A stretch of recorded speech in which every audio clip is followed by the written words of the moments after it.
Let's move on to last week's question of the week responses. So we put out a question for you.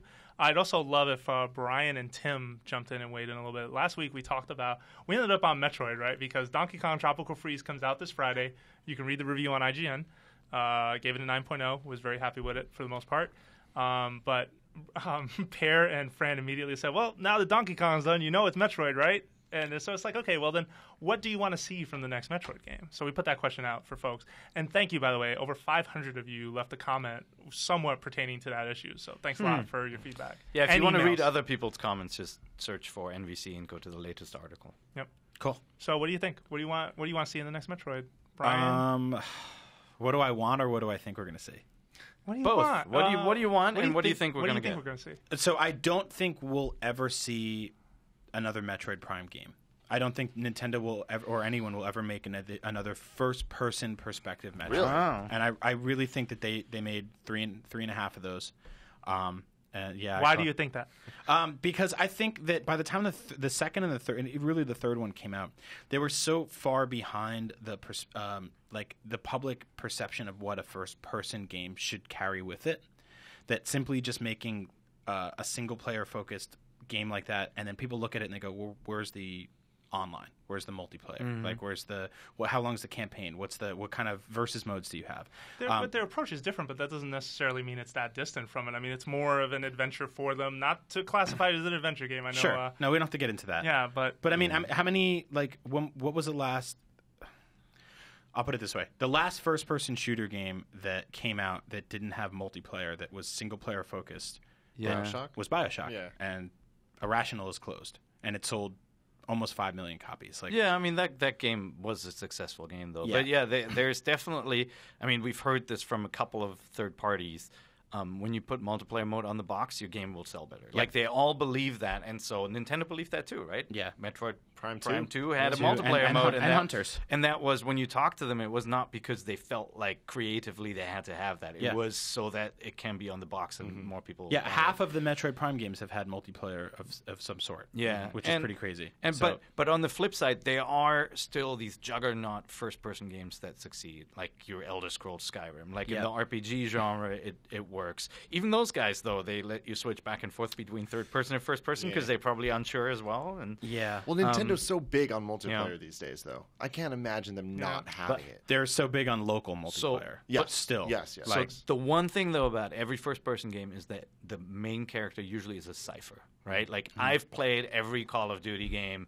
I can't remember who I played as. Some of them died. One Detective dude, one dude had a dog. Soap. I remember Soap, McTavish. but I remember Soap because he's like walking in a ghillie suit in front of me going, wait, lie down. Yep. Kill. Run. that wasn't Soap. But who was that? Who was that? No, Soap is the one on the mountain, right? Yeah, that's right. Yeah. Who was the guy in the ghillie suit? I think it was McTavish. The dog. Anyway. Scottish guy, yeah. So, but like, that's the issue, right? Nintendo deals in characters, and like, you don't see your character. And so I actually think you're right. I think they will go third person. Yeah, I don't think we'll see another first-person Metroid game again. I think third-person would be interesting. I don't think we'll see another third-person Metroid game soon because the one we got, Other M, was not good. I disagree. I mean, I thought it was fine. I'm not saying it's an amazing game. Okay. But It put the series in a weird place. I think they'll do a completely new Metroid. It also third tanked. person. It Just tanked, putting that but out there, I mean, right? none of the I'm Metroid pretty games sure it sell tanked. well. Like, I hate to be the negative guy on the show. I love Metroid. I grew up playing Metroid. Metroid's amazing. Absolutely. But Donkey Kong Country Returns sold better than all three Metroid Primes combined. Come on. Yeah. Like, how many more Metroid Primes are we going to get? Maybe that's why I think we'll get a 2D Metroid, and we'll get something that you can download that'll probably cost $30, and it'll be on the 3DS, and they'll get some developer that's smaller to work on it, and it'll be awesome. And they'll hopefully get back to the roots, and there won't be people barking orders at you the whole time. Like, it'll be that you are marooned on this space station and you have to survive. But I don't think we're going to get the big full-fledged console. But which Metroid. do you want? Just to I want wrap this Metroid up. Prime 4. You want Prime I 4? want like the $100 billion Metroid game that's crazy, and you're traveling to different planets, and you're fighting people, disgusting monsters, and you're getting awesome power-ups. And So we had I this, want that, but I'm not going to get that. we had this one theory last week that we talked about that if third parties pull back, that means nobody's making FPSs anymore for the Wii U, and so maybe they'll use Metroid to fill that void. So Sure. that they do have a rounded product. Metroid offering. with a headshot, though, what's that going to be like? No, I mean, Yeah, like, that'll yeah, be, just who knows? But just how kind that'll of work. something that gets close to Well, that genre. And Yeah. you have made the point before on this very podcast that the idea of a Metroid structure or Castlevania structured games is in vogue, like in a lot of genres right now. Like the way genre blending has happened, the success of Batman, Tomb the Raider. success of Tomb Raider.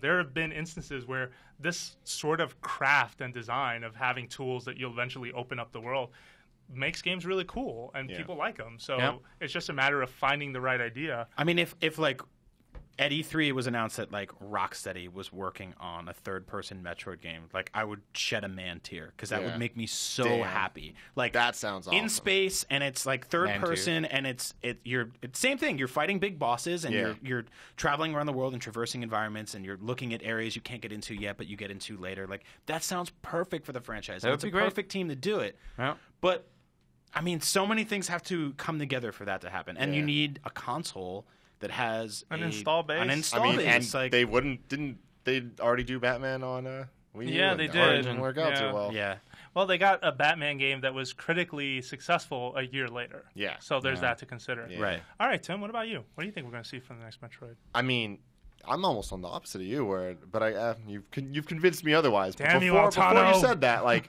I would have thought, oh, the easy way out's Prime. Yeah. Like they're just gonna make another Prime. I want a 2D one. I don't want it on 3DS. I want a super sexy HD 2D Wii U game.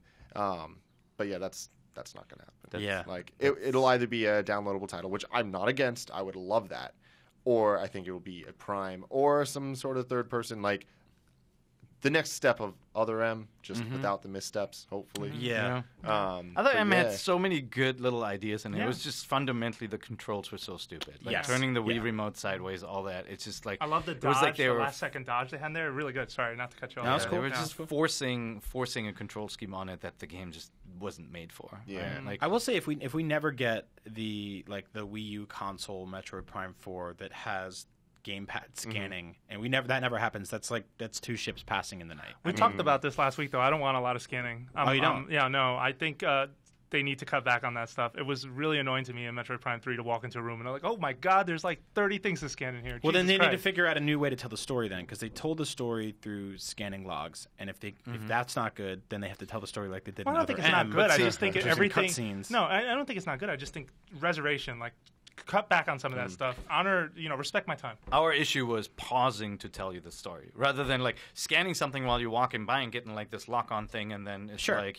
detecting alien force. Like you can listen to that while you're walking around. Don't make me read and stop. And yeah. that broke the flow. I like right? the way BioShock does it, where it's like you pick up a radio. Book and on it starts- tape. Yeah. book on Yeah. tape. Exactly. It's Do a you wanna- great narrative device. Yeah. Do you want to hear from some of our listeners Well, / viewers real here? quick, Yeah. the one thing that I really want though is this was a rumor. I think last year, maybe 2 years ago at E3, where they're talking about a crossover game with Metroid. Do you remember that? Crossover with who? It was Star Fox Metroid crossover. Oh, I remember that rumor. That was been made up though. I know. Well, but yeah, It sounds but, made like, up. that- Sorry. It's totally made up, and like it's one of those things where it's like, yeah, that'll never happen, and that's dumb. So you but want then that? you think about it, and you're like, well, they're two kind of the lower known franchises. They're both in space. It could work. It's a little weird. Star Fox is also like very Star Wars esque. Yeah. Like it's the storylines could work So out. you're calling together. So you're calling Samus the Boba Fett of the Yeah, Star yeah, Fox? exactly. yeah, See, I I, think- I like that. And there's your multiplayer right I think there, Metroid is more alien when Star Fox is Star Wars. Like it's more about isolation. Yeah, that's and true. like Oh, no, Metroid's figuring totally out, alien. You're right. Yeah, figuring out what the hell is going on. around Eradicating you the and Metroids and the whole SR-388 and revisiting it. And the only problem with Metroid, though, and this was Ripley, something, Ridley. Yeah, Ripley, exactly. But the Ridley Scott. It was after Ridley Scott. Ridley Scott. I thought Metroid, though, did eventually start tearing itself in half because you had the Prime games doing the doppelganger thing with here's Dark Samus. Then you had Fusion doing the was Zelda. doppelganger thing with Samus X or the SAX. And I was like, okay, this fiction is starting to get really weird. And It this was- whole I this is felt like getting they overused. were just doing Zelda. Even the Light Yeah. World, Dark World thing, right? They were trying to get the best elements from Zelda into Metroid. Yeah. To give it a little bit more familiarity. Right. I don't know.